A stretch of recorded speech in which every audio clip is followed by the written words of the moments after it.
ജ്യോതിഷ ഹസ്തരേഖ സംബന്ധമായ ഈ എളിയ വീഡിയോയിലേക്ക് എല്ലാവർക്കും സ്വാഗതം. ഇന്ന് പറയാൻ പോകുന്നത് രാവിലെ കുളി കഴിഞ്ഞ ഉടൻ കുളിമുറിയിൽ നിന്ന് ഈ ഒരു വരി ഒന്ന് ഉരുവിട്ടാൽ അല്ലെ മന്ത്രിച്ചാൽ അപ്രതീക്ഷിതമായിട്ട് നമ്മുടെ ജീവിതത്തിലേക്ക് വലിയ സാമ്പത്തികം കടന്നു വരുമെന്നുള്ളതാണ്. ലക്ഷങ്ങൾ കടന്നു വരുമെന്നുള്ളതാണ്. കാശ് വന്നുകൊണ്ടേയിരിക്കും എന്നുള്ളതാണ്. എന്ന് വെച്ചാൽ നിങ്ങൾ ചെയ്തു നോക്കുക. അത്ഭുതകരമായ ഒരു താളിയോല രഹസ്യ മന്ത്രമാണ്. ഈ മന്ത്രം നിങ്ങൾ ഏതായാലും ₹1 മുടക്കില്ലാതെ നമുക്ക് ചെയ്യാവുന്ന ഒരു കാര്യമാണ്. നിത്യേന ചെയ്യുക. ജീവിതത്തിലേക്ക് വലിയ ഒരു സാമ്പത്തികം ഇന്നല്ലേ നാളെ വന്നു ചേരുമെന്നുള്ളതാണ് എത്രയോ അനുഭവങ്ങളിൽ നിന്ന് മനസ്സിലാക്കിയ കാര്യമാണ്. അപ്പൊ നിങ്ങൾ ചെയ്ത് നോക്കിക്കഴിയുമ്പോൾ അത് മനസ്സിലാകും. ഞാൻ അതിനെക്കുറിച്ച് കൂടുതൽ പറയുന്നതിനേക്കാൾ നിങ്ങൾ ചെയ്യുമ്പോഴാണ് അനുഭവം മനസ്സിലാകുന്നത്. പക്ഷെ ചെയ്യേണ്ട രീതിയും ചെയ്യേണ്ട കാര്യങ്ങളും ഞാൻ പറഞ്ഞുതരാം. അതോടൊപ്പം ഞാൻ ഇതിന്റെ പറയുന്ന മറ്റൊരു കാര്യം, കടുത്ത സാമ്പത്തിക പ്രതിസന്ധിയാണ്. ഇപ്പൊ ലോണൊക്കെ അടയ്ക്കാനുണ്ട്, കുട്ടികളെ വിദേശത്ത് പഠിപ്പിക്കാൻ വിട്ടതിന്റെ ലോണ്, അല്ലെ കടുത്ത സാമ്പത്തികമായ ബാധ്യതകളുണ്ട്, അല്ലെ ഒരുപാട് ലൈബിലിറ്റീസ് കടബാധ്യതകളുണ്ട്. അതിനൊക്കെ ചെയ്യാവുന്ന ചില ലളിതമായ കാര്യങ്ങൾ ഞാൻ പറഞ്ഞു തരുന്നുണ്ട്. നിങ്ങൾ ചെയ്ത് നോക്കുക. എല്ലാം ഒരുപാട് ആളുകളുടെ ജീവിതം മാറ്റിയ കാര്യമാണ്, നല്ല കാര്യങ്ങളാണ്. അപ്പൊ വീഡിയോ മുഴുവൻ കാണാൻ ശ്രമിക്കുക. നിങ്ങളുടെ ജീവിതത്തിൽ എല്ലാ ഗുണങ്ങളും ഉണ്ടാവും. ഞാൻ വിശദമായിട്ട് പറഞ്ഞു തരുന്നുണ്ട്. ഏതായാലും ഒരു 10 മിനിറ്റ് അല്ലെ 15 മിനിറ്റ് അല്ലെ 20 മിനിറ്റ് ആയിക്കോട്ടെ, നിങ്ങളുടെ ജീവിതത്തിൽ ഒരു മാറ്റം വരുന്ന ഇതുപോലുള്ള നല്ല കാര്യങ്ങൾക്ക് വേണ്ടി ചെലവഴിച്ച് അതൊന്ന് മനസ്സിലാക്കി ചെയ്ത് നോക്കുക. ഇതുകൊണ്ടൊക്കെ ഗുണം മാത്രമേ ഉണ്ടാകത്തുള്ളൂ. ഇത് ശരിയായിട്ട് ചെയ്തവർക്കൊക്കെ അതിന്റെ ഗുണങ്ങളും ഉണ്ടായിട്ടുണ്ട്. അപ്പൊ ഇത് മുഴുവൻ മനസ്സിലാക്കിയിട്ട് ചെയ്യുക. അതിനു മുമ്പ് ഞാൻ ഒരു കാര്യം, ലളിതമായ ഒരു കാര്യം പറഞ്ഞിട്ട് വീഡിയോയിലേക്ക് വരാം. ഞാൻ സംഖ്യാജ്യോതിഷം, ഹസ്തരേഖ, ഗ്രഹനില ഇതൊക്കെയാണ് വിശകലനം ചെയ്യുന്നത്. അപ്പോൾ നിങ്ങൾക്ക് നോക്കാൻ താല്പര്യം ഉണ്ടെങ്കിൽ വാട്സപ്പ് ഇടുക. ഞാൻ എങ്ങനെ ചെയ്യുന്നത് ഞാൻ റിപ്ലൈ ചെയ്യും. ഞാൻ നല്ല കാര്യങ്ങൾ മാത്രമേ പറയാറുള്ളൂ. അത് ചിലപ്പോൾ ആവർത്തിക്കേണ്ടി വരും, വിശ്വാസത്തോടു കൂടി ചെയ്യേണ്ടി വരും. വിശ്വാസം എന്ന് വെച്ചാൽ നമ്മൾ ഒരു വഴിപാടല്ലേ പ്രാർത്ഥനയാണെങ്കിലും ചെയ്ത് കഴിഞ്ഞ പിന്നെ ഉടനെ അതേക്കുറിച്ച് ചിന്തിക്കരുത്. ചെയ്യുമ്പോൾ മനസ്സുകൊണ്ട് കരഞ്ഞ് പ്രാർത്ഥിച്ച് ചെയ്യണം. ചെയ്ത് കഴിഞ്ഞ ഉടനെ അതേക്കുറിച്ച് ചിന്തിച്ചാൽ അത് ഫലം കിട്ടണമെന്നില്ല.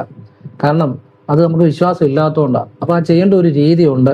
പിന്നെ നമ്മൾ പ്രയത്നിക്കുകയും കൂടെ വേണം. അങ്ങനെ ചെയ്തവർക്കൊക്കെ ജീവിതത്തിൽ ഗുണങ്ങൾ ഉണ്ടായിട്ടുണ്ട്.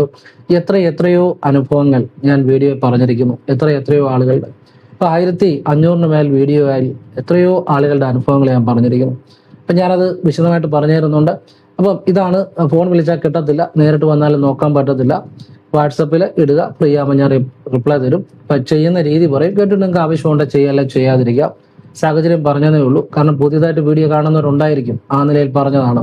അപ്പൊ ഇനി വീഡിയോയിലേക്ക് വിശദമായിട്ട് വരാം. രാവിലെ കുളി കഴിഞ്ഞ് കുളിമുറിയിൽ നിന്നുകൊണ്ട് വസ്ത്രം എടുത്തുകൊണ്ട് തന്നെ കിഴക്കോട്ട് തിരിഞ്ഞു നിന്ന് ഈ ഒരു വരി ഉരുവിടുക.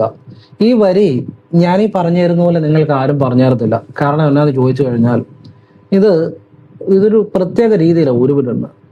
സാധാരണ ചിലപ്പോൾ ചില ഗ്രന്ഥങ്ങളിലും ചില കാര്യങ്ങളിലും ഈ മന്ത്രം കിടക്കുന്നത് ഓം റീം വശി വശി എന്നാണ്. അപ്പോഴേ ഞാൻ വീഡിയോയുടെ താഴെ ഡിസ്ക്രിപ്ഷൻ ബോക്സിൽ അത് എഴുതിയിടാം. ഓം റീം വശി വശി എന്നാണ്. ഇത് അത്ഭുത താളിയോല മന്ത്രമാണ്. പക്ഷെ ഇത് നിങ്ങൾ ചെല്ലേണ്ടത് അങ്ങനെയല്ല. അതാണ് അതിൻ്റെ അകത്തെ കാര്യം. ഓം ജപിക്കേണ്ട, റീം വശി വശി വീഡിയോയുടെ താഴെ ഞാൻ എഴുതിയിടുന്നുണ്ട്. ഡിസ്ക്രിപ്ഷൻ ബോക്സിൽ അതുകൂടെ നോക്കിയിട്ട് നിങ്ങൾ ജപിക്കാവുള്ളൂ. റീം വശി വശി ഈ മന്ത്രം നിങ്ങൾ കുളി കഴിഞ്ഞ് തല തോർത്തി കഴിഞ്ഞ് കുളിമുറി നിന്നുകൊണ്ട് തന്നെ, കാലും കൈയും മുഖമൊന്നും പിന്നെ കഴുകണ്ട, കുളിമുറി നിന്നുകൊണ്ട് തന്നെ, ഇനി കഴിയാലും കാലും കൈയും മുഖം നനച്ചാലും കുഴപ്പമില്ല, ഇനി നനച്ചില്ലെങ്കിലും കുഴപ്പമില്ല. കുളി കഴിഞ്ഞ് തല തോർത്തി കഴിഞ്ഞ് വസ്ത്രമെടുത്ത് കുളിമുറി എന്നുകൊണ്ട് കിഴക്കോട്ട് തിരിഞ്ഞു നിന്ന് റീം വശി വശി എന്ന് വാ കൊണ്ട് 3 തവണ ജപിക്കണം.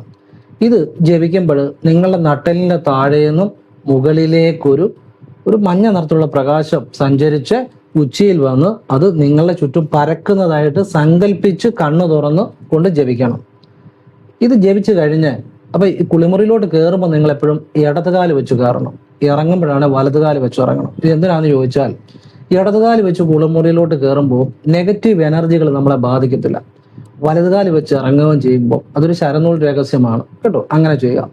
ഇനി കുളിമുറിയിൽ നിന്നുള്ള ഈ പ്രാർത്ഥന കഴിഞ്ഞ് നിങ്ങൾ വീട്ടിലേക്ക് അകത്തേക്ക് കയറി ഹാളിലോ നിങ്ങൾ പ്രാർത്ഥിക്കുന്ന സ്ഥലം ഏതായാലോ അവിടെ നിന്നുകൊണ്ട്, വീടിനുള്ളിൽ നിന്നുകൊണ്ട് കിഴക്കോട്ട് തിരിഞ്ഞു നിന്നുകൊണ്ട് നിങ്ങളുടെ ഇടത് കയ്യില് ഒരു തട്ടം വെച്ച് അതിൽ അല്പം പണം, 50 രൂപ ആയിക്കോട്ടെ, 100 രൂപ ആയിക്കോട്ടെ, ചില്ലറ ആയിക്കോട്ടെ, എന്തും ആയിക്കോട്ടെ, അല്പം പണം വെച്ച് കിഴക്കോട്ട് തിരിഞ്ഞു നിന്ന് ഇടതുകാല് മുന്നോട്ട് വെച്ച് റീങ് വശി വശി എന്ന് 3 തവണ ഉച്ചരിക്കണം. അപ്പോഴും നിങ്ങളുടെ നട്ടലിന്റെ താഴെ നിന്ന് ഒരു മഞ്ഞ നിറത്തിലുള്ള പ്രകാശം, അതായത് സ്വർണ്ണ നിറം എന്ന് വെച്ചാൽ മഞ്ഞ, നിങ്ങൾ മഞ്ഞ നിറം ധ്യാനിച്ചാലും മതി, സ്വർണത്തിന്റെ മഞ്ഞ നിറം, മഞ്ഞ നിറത്തിലുള്ള പ്രകാശം നട്ടലിന്റെ താഴേന്ന് മുകളിലേക്ക് വന്ന് ഉച്ചിയുടെ അവിടെ, നട്ടലിൽ കൂടെ വന്ന് ഉച്ചിയുടെ അവിടെ വന്നിട്ട് ഉച്ചിയുടെ മധ്യത്തിൽ നിന്ന് വന്നിട്ട് ആ പ്രകാശം നിങ്ങളുടെ ചുറ്റും പരക്കുന്നതായിട്ട് മനസ്സിൽ സങ്കല്പിച്ച് കണ്ണ് തുറന്നുകൊണ്ട് തന്നെ വേണം ഇത് ജപിക്കാൻ. റീങ് വശി വശി. അപ്പോൾ ഇടത് കൈയിലെ പണം വെച്ച് തട്ടത്തിൽ പണം വെക്കണം ഇടത് കയ്യിൽ. അപ്പൊ ഈ പണത്തെ നിങ്ങൾ നോക്കുകയൊന്നും വേണ്ട, നിങ്ങൾ ഇങ്ങനെ സങ്കല്പിച്ച് അങ്ങ് ചെയ്താൽ മതി കണ്ണ് തുറന്ന്. ഓം റീങ് എന്ന് ജപിക്കരുത്, ഞാൻ ഒന്നുകൂടെ വ്യക്തമാക്കാം. റീങ് വശി വശി വാ കൊണ്ട് 3 തവണ ജപിക്കുക. ഇത് നിങ്ങൾ ഒന്ന് ചെയ്ത് നോക്കുക. ഇങ്ങനെ ചെയ്ത് നോക്കിയാൽ നിങ്ങൾ നിത്യവും ചെയ്ത് നോക്കി കഴിയുമ്പോൾ തന്നെ അപ്പം റീങ് വശി വശി, ഓം ചേർക്കണ്ട, ഒന്നുകൂടെ പറയാം, റീങ് വശി വശി. ഇങ്ങനെ ജപിച്ച് നിങ്ങൾ നിത്യം ഒന്ന് ചെയ്ത് നോക്കുക. നിങ്ങളെ അതുവരെ കണ്ടിട്ട് മിണ്ടാത്ത ആളുകൾ പോലും നിങ്ങളെ കാണുമ്പോൾ ഇങ്ങോട്ട് മിണ്ടിക്കൊണ്ട് വരും, പരിചയമില്ലാത്തവർ പോലും ചിരിച്ചു കാണിക്കും. നിങ്ങൾക്ക് അപാരമായൊരു വശ്യം ഉണ്ടാകുന്നതായിട്ട് സ്വയം അനുഭവിച്ചറിയാൻ പറ്റും. ചെയ്തു നോക്കുക, വിശ്വാസത്തോടെ ചെയ്തു നോക്കുക, നിത്യേന ചെയ്യുക. മാത്രമല്ല സാമ്പത്തികം, ഇപ്പൊ ഇതിൽ 21 ദിവസം ചെയ്യുന്നു, ചെയ്തു കഴിയുമ്പോൾ തൊട്ട് നമുക്ക് മാറ്റങ്ങൾ അറിയാൻ തുടങ്ങും. സാമ്പത്തികപരമായ പുതിയ പുതിയ കാര്യങ്ങൾ നമ്മളിലേക്ക് വരുവാനും നമ്മൾ ചെയ്യുന്ന കാര്യങ്ങൾ പെർഫെക്റ്റ് ആയിട്ട് ചെയ്യാനും നമുക്ക് പുതിയ പുതിയ ആശയങ്ങൾ, നല്ല ഉയർച്ചയ്ക്കുള്ള ഒരു കാര്യങ്ങൾ നമ്മളിലേക്ക് വരുവാനും ഇത് നിത്യവും ഒരു 3 മാസം അല്ലെ 6 മാസമൊക്കെ കഴിയുമ്പോൾ തന്നെ ഒരുപാട് അത്ഭുതങ്ങൾ ജീവിതത്തിൽ നടക്കുമെന്നുള്ളതാണ്. ഇപ്പൊ ചിലർക്ക് ചിലപ്പം ഉടനെ ഫലം ഉടനെ ഇപ്പൊ ജപിക്കുന്ന അന്ന് തന്നെ ഫലം കിട്ടണമെന്നില്ല. ചിലർക്ക് അന്ന് തൊട്ടേ ഫലം കിട്ടി തുടങ്ങും. അതൊക്കെ ഓരോരുത്തരുടെ എത്ര വിശ്വാസത്തോടെ ചെയ്യുന്നു എന്നനുസരിച്ചാ. പക്ഷെ ഇത് ശരിയായിട്ട് ചെയ്താൽ, നിത്യവും ആവർത്തിച്ചാൽ നിങ്ങളുടെ ജീവിതം ഇന്നല്ലേ മാറിയിരിക്കും. അതുപോലെ സമ്പത്തും അപാരമായ വശ്യമാണ്, അപാരമായ വശ്യമാണ്. നിങ്ങൾക്ക് അനുഭവത്തിൽ വരുമ്പോൾ നിങ്ങൾക്കത് മനസ്സിലാകത്തുള്ളൂ. കാരണം ഇത് അപാരമായ വശ്യമാണ്. കാരണം ഇതിന്റെ രഹസ്യമുണ്ട്. അതായത് ഈ മന്ത്രം ജപിക്കുമ്പോൾ നമ്മളുടെ കുണ്ടലിനി ശക്തി അതായത് മൂലാധാരത്തിൽ ഉറങ്ങിക്കിടക്കുന്ന ആ കുണ്ടലിനി എന്ന് പറഞ്ഞ ആ ഊർജം മുകളിലേക്ക് അതിന്റെ പ്രഭാവം ഉണ്ടാകുന്നു എന്ന് വെച്ച് കഴിഞ്ഞാൽ കുണ്ടലിനി മുകളിലോട്ട് ഉണർന്നു വരുന്നു എന്നല്ല അതിന്റെ അർത്ഥം. കുണ്ടലിനി അങ്ങനെ ഉണർന്നു വരുന്ന ഒരു കാര്യമല്ല, പെട്ടെന്ന് അങ്ങനെ ഉണർന്നു വരുന്ന ഒരു കാര്യമൊന്നുമല്ല. അത് അറിവില്ലായ്മ കൊണ്ട് പറയുന്നതാണ്. കുണ്ടലിനി എന്ന് പറഞ്ഞാൽ, ഞാൻ ശിവയോഗം ചെയ്യുന്ന ആളാണ്, ശിവയോഗി തന്നെയാണ്. എൻ്റെ ഏറ്റവും ചെറുപ്പത്തിൽ തന്നെ ക്രിയാ കുണ്ടലിനി പ്രാണായാമം ഗുരുവിൽ നിന്നും വിദ്യാമണ്ണം സ്വീകരിച്ചതുമാണ്. ഞാൻ പറയുന്ന ശിവവിദ്യ ആരും പറയത്തുള്ളൂ. എൻ്റെ വീഡിയോയിൽ കുറച്ചൊക്കെ പറഞ്ഞിട്ടുണ്ട്, ബാക്കിയൊക്കെ ഇതിൻ്റെ അകത്തുണ്ട്. ഞാൻ ജപിക്കുന്ന ശിവമന്ത്രങ്ങളോ ഇതൊക്കെ ഗുരു പരമ്പരയിൽ നിന്നും പല കാര്യങ്ങളിൽ നിന്നും എനിക്ക് അല്ലാതെയും ശിവന്റെ ഉപാസനയിലൂടെ ഒക്കെ കിട്ടിയ കാര്യങ്ങളാണ്. അപ്പം റീങ് വശി വശി എന്ന് ജപിക്കുമ്പോൾ മൂലാധാരത്തിലെ കുണ്ടലിനി ശക്തി പതുക്കെ മുകളിലേക്ക് ആ ഊർജത്തിന്റെ ഒരു പ്രവാഹം ഉണ്ടായി അത് സഹസ്രാരത്തിലെത്തി. ആ സഹസ്രാരത്തിൽ നിന്ന് ആ ഊർജം നിങ്ങൾക്ക് ചുറ്റുമുള്ള ലോകത്തിലേക്ക് വ്യാപിക്കുന്നു. അപ്പൊ മുകളിലേക്ക് അതിന്റെ ഒരു പ്രഭാവം ഉണ്ടാകും, ഊർജത്തിന്റെ ഒരു സഞ്ചാരം ഉണ്ടാകും കുണ്ടലിനി ശക്തിയുടെ. അതാണ് ഈ റീങ് എന്ന് ഉച്ചരിക്കുന്നതിന്റെ ഒരു രഹസ്യം. റീങ് റാ എഴുതി ചുറ്റിക്കെട്ടി വള്ളിയിട്ട് ങാ എഴുതി ചന്ദ്രക്കല റീങ്. പിന്നെ വശി വശി എന്ന് വെച്ചാൽ അത് നമ്മൾ ആ വശ്യമാകുന്ന ഒരു വിദ്യയാണ്. മാത്രമല്ല ധനഞ്ജയൻ എന്ന് പറഞ്ഞ വായു നമ്മുടെ മൂലാധാരത്തിലാണ് ഉറങ്ങിക്കിടക്കുന്നത്. ആ വായു മുകളിലേക്ക് ഉയർന്ന് സഹസ്രാരത്തിലെത്തി നമ്മുടെ ആ വായുവിന്റെ പ്രഭാവം ഉണ്ടാവും. ആ വായു ആ മുകളിലേക്ക് ഉയരുന്ന സമയം സർവ്വതും വശമായി തീരും. സർവ്വതും പ്രപഞ്ചത്തിലെ എല്ലാ ഐശ്വര്യങ്ങളും നമ്മളിലേക്ക് ആകർഷിക്കാൻ സാധിക്കുമെന്നുള്ളതാണ് ഫോഗറുടെ ചില രഹസ്യ വിദ്യകളിൽ പറയുന്നത്, മഹാസുന്ദർ ഫോഗറുടെ. അപ്പൊ ഇതിനി നിങ്ങൾ റീങ് മാത്രം ദിവസവും 1 മിനിറ്റ് രാവിലെ ഒന്ന് ജപിച്ചു നോക്കി, നിങ്ങളുടെ കഷ്ടപ്പാടുകളൊക്കെ ഓട്ടോമാറ്റിക്കായിട്ട് മാറാൻ എന്തെങ്കിലുമൊക്കെ മാർഗങ്ങൾ വന്നു ചേരും. അതുപോലെ തന്നെ നിങ്ങൾക്ക് പുതിയ മാറ്റങ്ങൾ ഉണ്ടാകും, നിങ്ങൾക്ക് പുതിയ അവസരങ്ങൾ ഉണ്ടാകും, നിങ്ങൾ സന്തോഷവാനായിരിക്കും, നിങ്ങളിലേക്ക് ഈശ്വരീയമായ ഒരുപാട് കാര്യങ്ങൾ എത്തും. നിങ്ങൾക്ക് പുതിയ പുതിയ ഈശ്വരീയമായ സങ്കേതങ്ങളിൽ, പുണ്യക്ഷേത്രങ്ങളിൽ അല്ലെ പുണ്യസ്ഥലങ്ങളിൽ ദർശനം നടത്താൻ അവസരം ഉണ്ടാകും. നിങ്ങളുടെ ജീവിതത്തിൽ ഒരുപാട് അത്ഭുതങ്ങൾ സംഭവിക്കും. സമ്പത്തും സമൃദ്ധിയും സമാധാനം ഒക്കെ വന്നുകൊണ്ടേയിരിക്കും.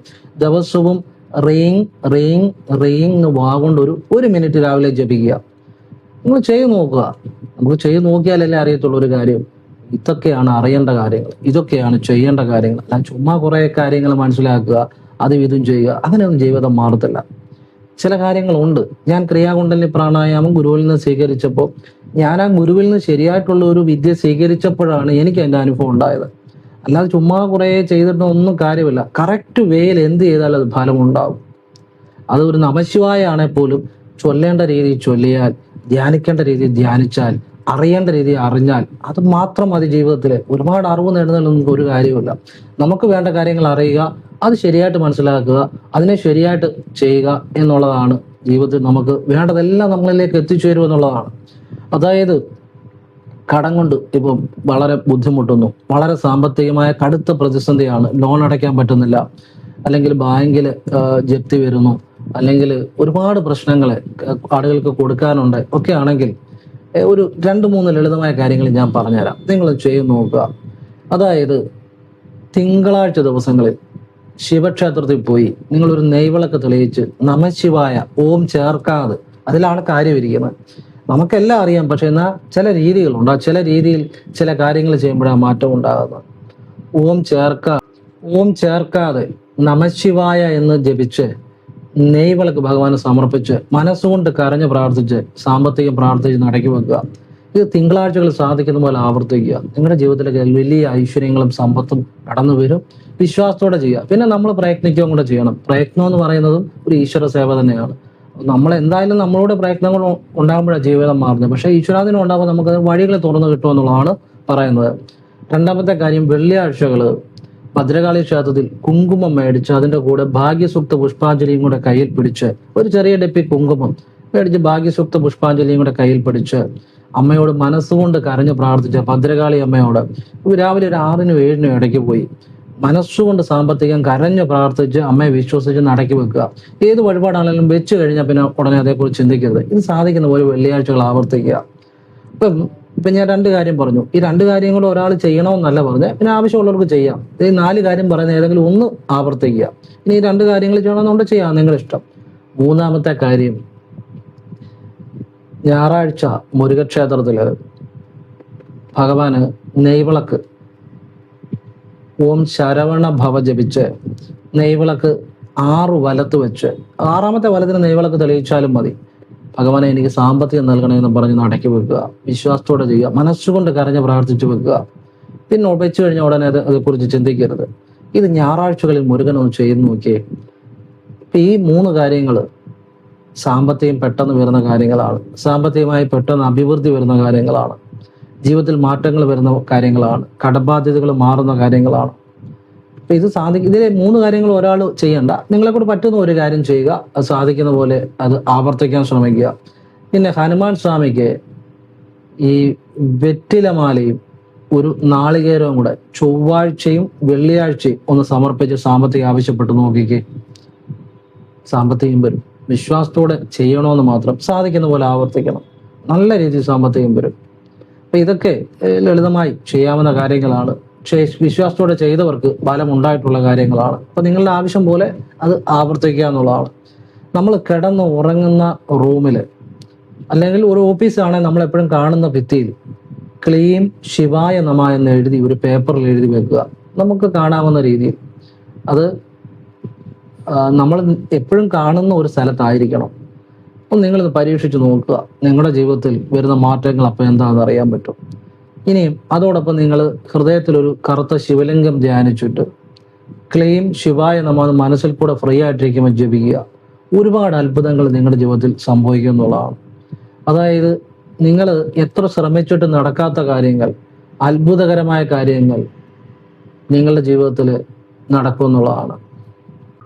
രാവിലെ എഴുന്നേറ്റിട്ട് ഒരു കസേരയിലോ എവിടെ വേണേലും ഇരുന്ന് കുളി കഴിഞ്ഞ് കിഴക്കോട്ട് തിരിഞ്ഞിരുന്ന് ഇത് ചെയ്യുമ്പോൾ ഇനിയും പറയാൻ പോകുന്ന കാര്യം ചെയ്യുന്നത് ഒരു 5:30-ക്കോ 5:45-നും ഇടയ്ക്കോ, അല്ലെങ്കിൽ ഒരു 4:30-ക്കും 4:45-നും ഇടയ്ക്കോ, അല്ലെങ്കിൽ ഒരു 6 മണിക്കോ 6:15-നും ഇടയ്ക്കോ ചെയ്യാം. കിഴക്കോട്ട് തിരിഞ്ഞ് 3-ൽ ഏതെങ്കിലും ഒരു സമയം തിരഞ്ഞെടുക്കുക.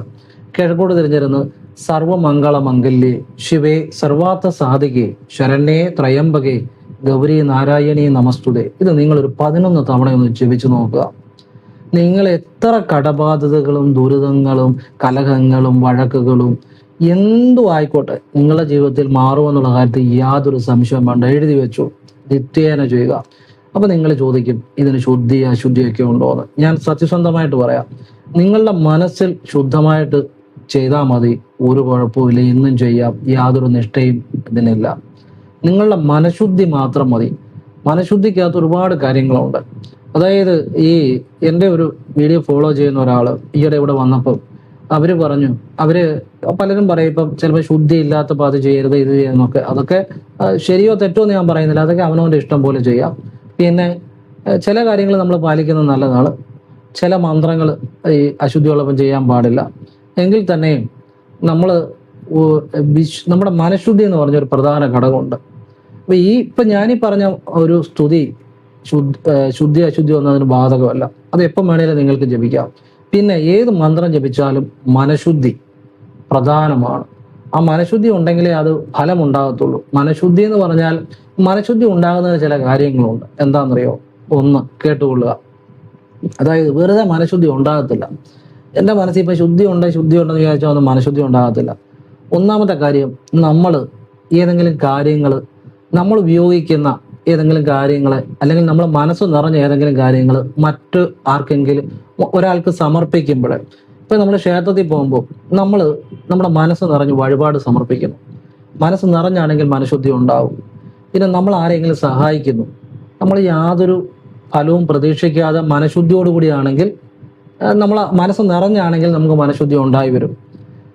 പിന്നെ അതുപോലെ തന്നെ നമ്മൾ ദാനധർമ്മങ്ങൾ എന്ത് ചെയ്താലും അതൊരു ഫലം പ്രതീക്ഷിക്കാതെ ഒരു കുട്ടിയെ പഠിപ്പിക്കാൻ വേണ്ടി നമ്മൾ ഹെൽപ്പ് ചെയ്യുന്നു, അല്ലെങ്കിൽ ഒരാളെ ജോലിക്ക് വേണ്ടി ജോലി മേടിച്ചു കൊടുക്കാൻ വേണ്ടി നമ്മൾ ഹെൽപ്പ് ചെയ്യുന്നു. അപ്പോൾ ഇങ്ങനെയൊക്കെ നമ്മൾ പല രീതിയിൽ പലരെ ഹെൽപ്പ് ചെയ്യുന്നുണ്ടെങ്കിൽ, അതൊരു ഫലം പ്രതീക്ഷിക്കാതാണെന്നുണ്ടെങ്കിൽ നമുക്കൊരു സന്തോഷം കിട്ടും. അതുപോലെ നമ്മൾ വിശന്നിരിക്കുന്ന ഒരാൾക്ക് ആവശ്യപ്പെടുന്ന ഒരാൾക്ക് ഭക്ഷണം മേടിച്ചു കൊടുക്കുന്നു.